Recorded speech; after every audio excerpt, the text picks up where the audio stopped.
We're so excited that you're here to learn about TransformAsia. Our vision is to unleash the generations of Cambodians to learn more about Jesus Christ. We do that with training, education, hands-on care, and love to be able to share the forgiveness and salvation of Jesus Christ. My name is Elizabeth Stiefel, and I work at the U.S. in Colorado as the administrative assistant. We're so excited to share more about what we're doing. So the vision actually started with Setan and Randa. They had to endure from the late 70s the killing fields of Cambodia. But during that time, God was with them and he actually revealed himself to them there. And that's why they had a heart to return back to their native land to share more about Christ. During that time in the early 90s, they were able to go back and start many centers and churches. And I'll share about the 5 centers that we have throughout Cambodia. They're not just all isolated, they're spread throughout the whole country. So I'll start with the newest, more new one. It's in the capital, Phnom Penh, and it's called the Joy Daycare Center.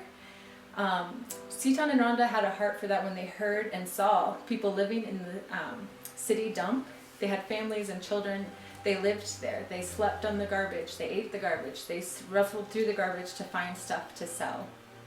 And their hearts were breaking because the kids' life expectancy was very low. So they created the center where 5 days a week, Monday through Friday, we pick up the children, take them to the center, they get to take a bath, they get their clothes cleaned, they have uniforms, they get 2 hot meals a day and some snacks, and they also get an education. So that's more the pre-K kindergarten ages. And then moving on from Phnom Penh, we'll go to Kamouchea, which is about 58 miles or 92 kilometers from the capital.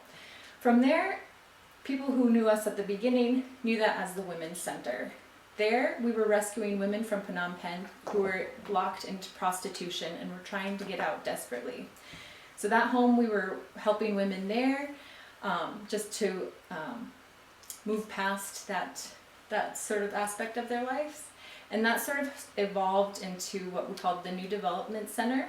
So the women, we had women who weren't involved in prostitution but were trying to get out, and that's slowly morphed into what we have it today as the New Development Center for Adolescent Care. There we work with the social services in Cambodia, and they bring in children or students who are a part of domestic abuse situations at their homes, and we take care of them there. Just to let you know, all of our centers, we pretty much have 100% where our staff are Christians. So whenever we bring people in, students or children, they are learning about Jesus through their action, through our staff's actions and through their words. And we also have a lot of discipleship trainings throughout the day. They have Bible studies at night at all of our centers for the ones where the children live there, which is the New Development Center is one where they live there. Moving on, we'll go to Battambang Bang, which is actually where Setan and Randa came from. That's their home city. And so we have the Battambang Bang Center, which used to be called the Battambang Bang Trade Center, which actually was to help students or women who didn't want to go into prostitution but needed to have a job. And the factories were not providing on-site training. And so we were helping them learn how to sew and do other activities to be able to help them get jobs in factories. But come to present day time, luckily the factories have training there at their factories, so we don't have to provide that anymore.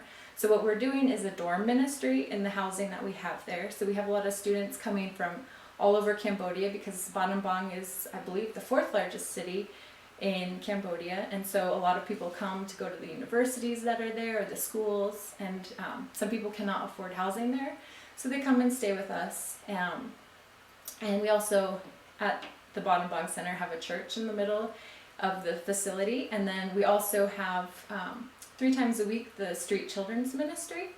So we do have staff for that, and they go out and they get the street children, the children who live on the street, and they come and play. It's not as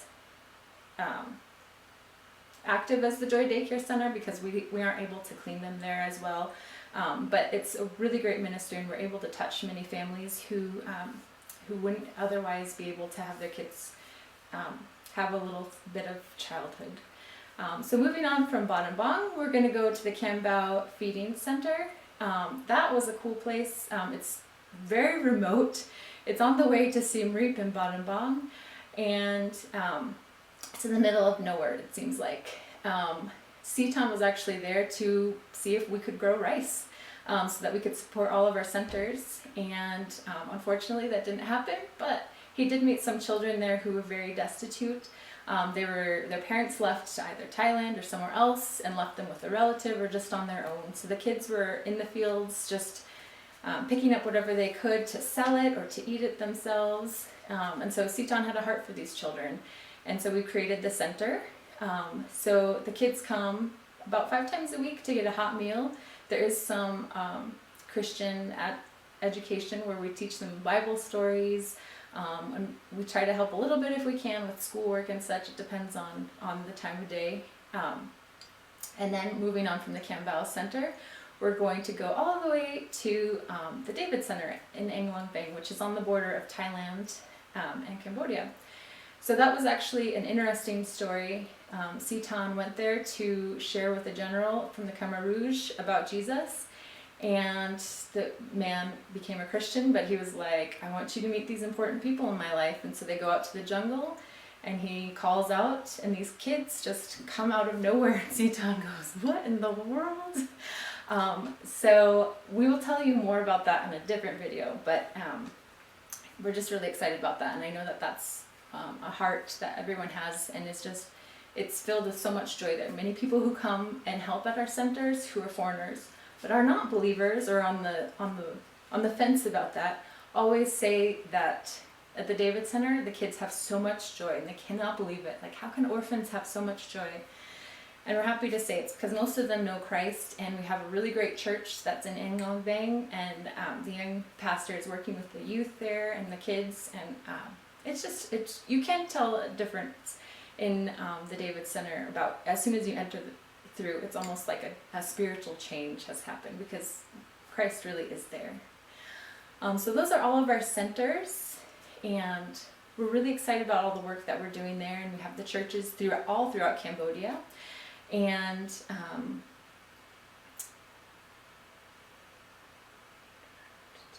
we're really excited for the youth camp that's happening, and we're so excited that you guys could be a part of it. And we're excited that you are able to see it. Hopefully we'll see it the next day. And for the youth camp, 60 to 70% of the kids who come are not believers. So that's an exciting time for them to hear more about Christ and just to be around other believers, especially from your church coming in and sharing. And I know that you guys have a tremendous time, and you're such a huge blessing to us, not just for the youth camps, but so much more. You guys have truly blessed us. I know, going back to the Bong Center, if you go there, there's a plaque that says it was given by you, some of the buildings that were built there. So I know you guys have had a huge heart for TransformAsia since probably the very beginning that Westerners were coming into Cambodia. And we just want to thank you so much, and we're so glad that you could join us learning about what we're doing at TransformAsia. Okay, well, welcome back to the David Center. So remember, we're on the border of Cambodia and Thailand, and that was the stronghold of the Khmer Rouge. But the David Center was home at first to the children of soldiers from the Khmer Rouge, and I think we've cycled out. I think we're on the 3rd generation of children coming in, and the social services are bringing them from all over Cambodia. So it used to be just people from the church sharing about a family member whose child needs help, and we would take them in, and now we're working with the government to bring children in, which is actually really exciting to be able to impact generations about and sharing with them about Christ that they wouldn't normally be able to. As I said, it's a joy-filled place, and we would love to have you come, and that is actually the home of where your Church on the Ridge young adults or youth are staying right now for the youth camp. So we have a really beautiful guest house there. It's 2 stories that are next to it, but they're not allowed in the center. That's your little safe place in the guest house. So when you enter in, there's like a large living area and space, and I believe that's where a lot of the youth have their sleeping bags and mats and just are camping out there. We also have one room, a larger room with a couple of beds in there, and more of a community bathroom with a few showers and toilets. And then if you go up the stairs, it's a nice wooded area, sort of alcove area. So there's a few couches upstairs, and then it separates into two different rooms where the doors mirror each other, and there's one bed in each, but it's a larger bed, and they each have their own bathrooms. So that's more of a private area. So if you're coming by yourself, you're more than welcome to stay in those areas. It's a very, very nice guest house. It has air conditioning, which is needed a lot of the times, and it has Wi-Fi, which is very convenient, and you can keep in contact with your family and friends there. So about that, it's about a 10-minute drive. You can get the tuk-tuk, have someone from the staff go with you, or drive a car to the market so you can peruse and get your own food, or for a little bit extra you can have some of the staff, while they're preparing the meals for the kids, you can have a similar meal and they'll bring it to you. So how the day runs, usually at the David Center, Monday through Friday, they're going to go to school, so they get a wake-up call at 5:30 in the morning to get up, brush their teeth, brush their hair, get ready for the day. 6 o'clock you'll hear another call, and that's for breakfast time. So they'll eat, and then at 7 o'clock is when they round up all the kids who are going to go to school. Actually, I think all of them come, and they pray for the morning and just bless the day, and then most of the kids go off to school. There are a few little ones that are left behind. We have from the babies all the way up to about high school aged students that are there at the center. So there's always activities for you to do, even while the kids are gone. We always have things that need to be repaired, or just when the kids get back, to love on them and just to have fun. So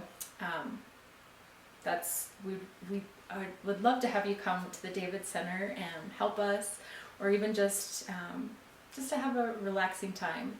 The best season to come would be our dry season. But knowing that you guys are from Seattle, the Seattle area, we do have a rainy season. It floods though, so I don't know if that's normal for you. Hot, and then it becomes the rainy season from about June until November. So those are things to put in your brain. So why don't you come out? We'd love to have you. Thank you, Church on the Ridge, for your support. We appreciate you so much. God bless you all.